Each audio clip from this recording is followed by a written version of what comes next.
Bueno, este fue un estudio que buscaba relacionar cómo era el uso del ultrasonido diagnóstico en los trastornos musculoesqueléticos. Fue un estudio que se realizó en Países Bajos y nosotros podemos inferir que el estudio pues, nos da todos los temas necesarios para desarrollarlo. Ellos nos plantearon como problema que el dolor de hombro es una de las quejas musculoesqueléticas más comunes y que tiene una recuperación lenta y compleja. Y aún no se sabe con certeza si el uso de ultrasonido en fisioterapia contribuye de manera significativa a mejorar el diagnóstico, la elección de tratamiento o la recuperación de los pacientes. Esto es importante ya que ayudaría a elegir de manera más adecuada las herramientas para un diagnóstico y la elección de tratamiento adecuado para cada persona. Encontramos pues como evidencia que respaldaba este problema que Kooijman en el 2013 encontró que las quejas del hombro son la tercera queja musculoesquelética más común en los Países Bajos. Además, otros estudios han demostrado que la recuperación del hombro es desfavorable entre el 40 y el 70% de los países con dolor de hombro tienen una recuperación en 6 meses y altos costos indirectos y que son atribuibles a la enfermedad. En justificación encontramos que se menciona que a pesar del creciente uso de la ecografía diagnóstica en la atención primaria, aún se desconoce si realmente influye en el razonamiento clínico, la selección del tratamiento y la recuperación del paciente. En cuanto a las hipótesis, como normalmente no las plantean explícitamente, pero una posible hipótesis sería que el uso del TUS influye positivamente en el razonamiento clínico, el tratamiento y la recuperación de las personas con dolor de hombro. El objetivo del estudio era estudiar la influencia del ultrasonido diagnóstico en el razonamiento clínico, las modalidades de tratamiento y la recuperación en la práctica de la terapia física. En cuanto a la pregunta de investigación, tenemos que ellos plantearon cuál es la influencia del DUS en el razonamiento clínico de la fisioterapia, las modalidades de tratamiento elegido por los fisioterapeutas y la recuperación de los pacientes con dolor de hombro en la práctica de fisioterapia. El alcance del estudio es analítico correlacional, ya que pretende identificar asociaciones entre el uso de ecografía diagnóstica y los resultados clínicos. En cuanto a la metodología, tenemos que hacer un estudio de tipo observacional que evalúa una cohorte y además de esto toma medidas longitudinales. La población para este estudio son 389 pacientes que tienen dolor de hombro y que llegaron a participar en este, ya que o su médico general los remitió o ellos mismos buscaron por sus propios medios el servicio de fisioterapia. Los pacientes fueron seleccionados entre noviembre del 2011 y noviembre del 2012 y además de esto participaron 125 fisioterapeutas. Se utilizó un muestreo no probabilístico y los criterios de inclusión fueron tener 18 años o más y tener un buen dominio del idioma neerlandés. Los criterios de exclusión fueron no haber tenido ninguna patología grave como lo puede ser cáncer, algún tipo de fractura o algún tipo de infección. Además de esto, pueden no haber tenido ninguna cirugía de hombro con 12 meses de antelación al estudio y además de esto, con 3 meses de antelación al estudio, no podían haberse realizado ningún tipo de imagen diagnóstica. Los fisioterapeutas que fueran a evaluar a los pacientes en este estudio debían tener por lo menos 100 ecografías realizadas en el hombro de pacientes y contar con al menos un año de experiencia realizando ecografías. Lo de los 3 meses de antelación respecto a las imágenes diagnósticas se hace principalmente para que no haya un sesgo, ya que si el fisioterapeuta no dispone de esta información, no se inclinará a tomar una u otra decisión según lo que vean estos diagnósticos. En cuanto a la recolección de datos, esta se hizo de manera primaria, ya que fueron los investigadores los que con ayuda de cuestionarios para los fisioterapeutas y también para los pacientes recabaron la información. Los datos de los fisioterapeutas se recopilaron al inicio del estudio a las 3, 6 y 12 semanas de la inclusión. Por el lado de los pacientes, estos cuestionarios se hicieron a las 3, 6, 12 y 26 semanas luego de la inclusión al estudio. Estos cuestionarios fueron digitales y fueron desarrollados por un panel de expertos y médicos. Los fisioterapeutas informaron sobre el tratamiento planificado al inicio del estudio en términos de diagnóstico clínico inicial. Además de esto, informaron si había uso de ecografía, sí o no, o ya si ellos decidían que se iba a usar. Informaron hallazgos patológicos en la ecografía diagnóstica. Además de esto, informaron acerca de cambios en la hipótesis clínica tras la ecografía y tratamiento terapéutico inicial del paciente, como también informaron de los objetivos del tratamiento en una lista desplegable. La ecografía diagnóstica puede realizarse antes o después de la exploración física y cuando se modifica el plan de tratamiento, los fisioterapeutas informaron los motivos del cambio y los nuevos objetivos del tratamiento. Luego de hacer todo esto, las posibles intervenciones se clasificaron ejercicios de función muscular, ejercicios de actividades, técnicas de estabilización para el manguito rotador o mecanismo de deslizamiento escapulotorácico. Para hacer todas estas mediciones se utilizó el índice de dolor y discapacidad de hombro, principalmente para medir cómo se adherían los pacientes al tratamiento y cómo plantear los objetivos o si valía la pena seguir usando las técnicas que estaban usando. Esto también servía para medir el nivel de discapacidad y además de eso se utilizó la escala numérica de clasificación para evaluar la intensidad del dolor. En cuanto a los sesgos, tenemos que el sesgo de selección se corrigió mediante los criterios de selección y exclusión y para evitar sesgos se usó un gran tamaño de muestra, como fueron 389 pacientes. Se evitó un sesgo de información al momento de pedir que los fisioterapeutas que realizaban las mediciones tuvieran al menos un año de experiencia y al menos 100 ecografías de hombro.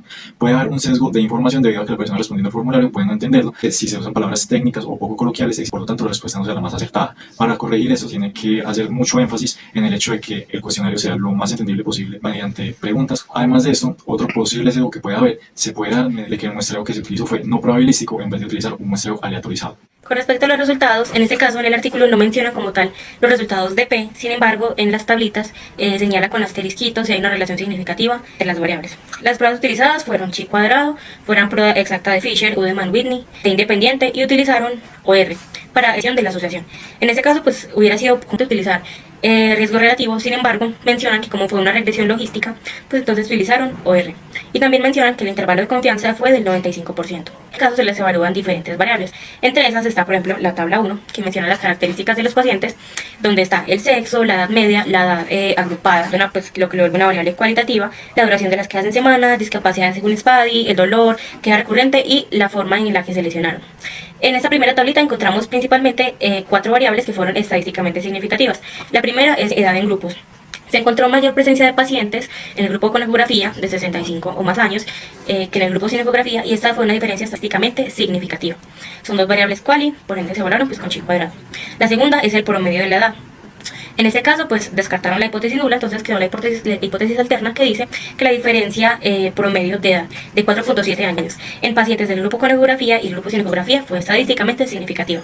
La tercera fue la medición de la discapacidad según SPADI, que concluyen que hay una diferencia estadísticamente significativa entre la media de discapacidad de los que recibieron ecografía con los que no recibieron ecografía. Y por último, pues fue la de dolor, que hay una diferencia significativa entre la percepción de dolor en el grupo que recibió ecografía y el grupo que no recibió ecografía. Esta es una variable cuantitativa. Utilizaron la mediana para esa variable, lo que quiere decir que es una variable que no se comporta normal. En la tabla número 2 encontramos entonces las características de los fisioterapeutas, donde solamente se encontró una variable que era estadísticamente significativa, que fue el sexo. Mencionan entonces la cantidad de hombres fisioterapeutas entre el grupo con máquina de ecografía y el grupo sin máquina de ecografía, pues tiene una diferencia significativa.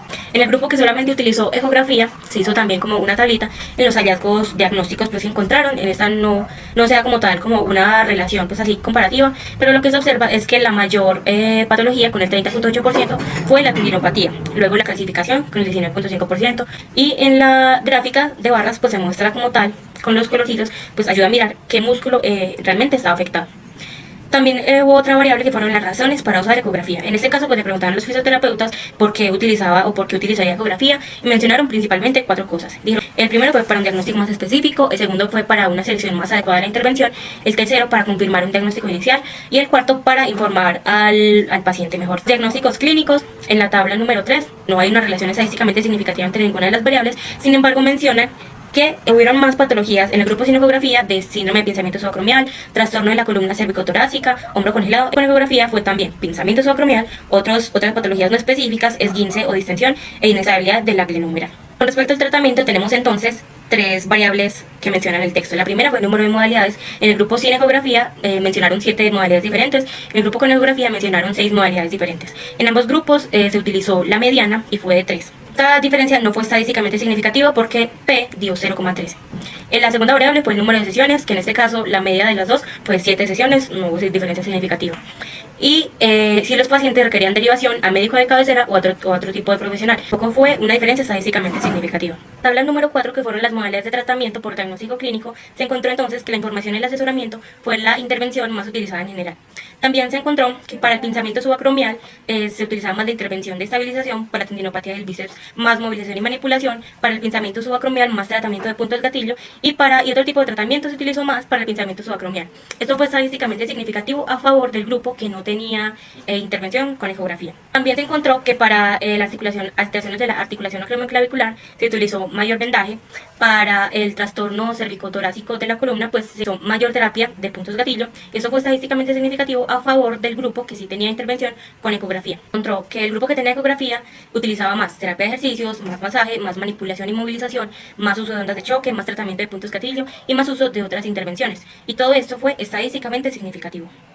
Hablando del porcentaje de recuperación de pacientes a la sexta, o sea, 26 semanas, en la primera medición que se realizó, se encontró que el 30% de las personas que se les realizó la medición con ecografía mejoraron con el tratamiento, y el 46% de las personas que no se les realizó ecografía mejoraron en esas primeras 6 semanas. Esta fue la diferencia, la cual encontraron estadísticamente significativa en la primera medición. Para las 12ª y 26ª semanas no encontraron una diferencia significativa. De eso se realizaron 2 mediciones, ya que es una regresión logística binaria multinivel.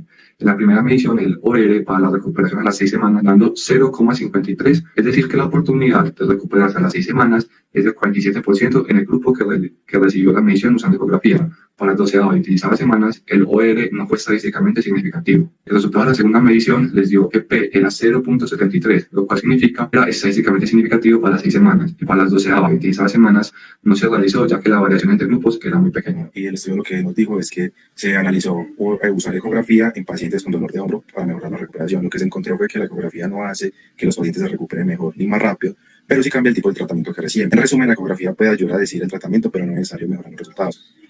Los autores dicen que necesitan más estudios más fuertes para saber si realmente vale la pena usarla o no. Aspectos éticos, hay una aprobación formal de comité, consentimiento informado, se menciona la protección de derechos de los pacientes.